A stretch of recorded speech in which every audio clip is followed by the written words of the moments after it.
त्यांची भेट घेतलेली आहे, काय नेमकी मागणी होती आणि बैठकीत नेमकं काय झालं? आमची मागणी अशी होती की पोलीस भरती ही 2022-23 ची होती आणि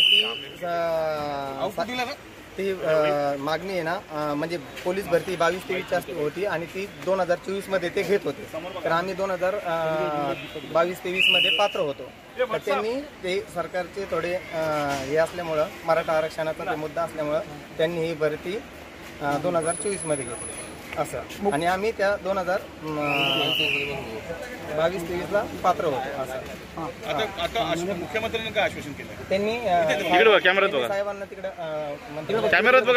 गृह सचिवांना त्यांना कॉल करून तात्काळ सांगितलंय की म्हणजे तुम्ही निर्णय द्या त्याच्यावर आणि आपली बैठक बोलवा आणि हे निर्णय मार्गी लागला पाहिजे असं साहेबांनी आम्हाला आश्वासन दिलेलं आहे.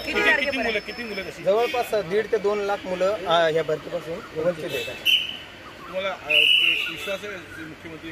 नाही, आम्हाला विश्वास आहे मुख्यमंत्री साहेब करतील. आणि जरांगे साहेबांनी त्यांना सांगितलं होतं फोन करून. जरांगे साहेबांनी स्वतः हा मुद्दा उचलला होता. जरांगे साहेब म्हणे तुमचा मुद्दा मी मार्गी लावून देतो, आणि त्यांनी साहेबांना फोन केला होता आणि आमचा मुद्दा एकदम क्लिअर होता आणि आम्ही त्यामध्ये बसत होतो.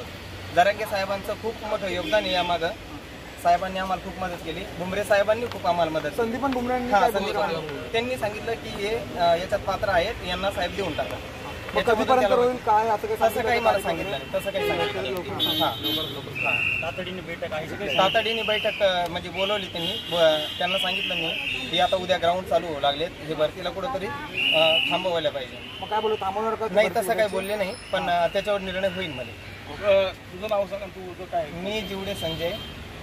मी पोलीस भरती करतो. सिस्टम घ्या त्याचे तुम्ही संभाजीनगर पूर्ण मी महाराष्ट्राचं म्हणजे करतोय आता सध्या.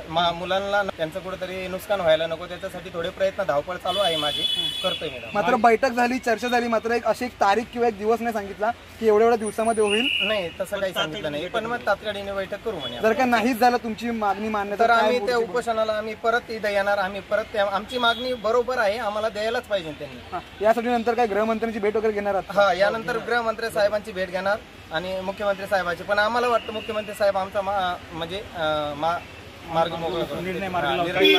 थँक्यू. याच्याच दीपक दादा सोबत बोला.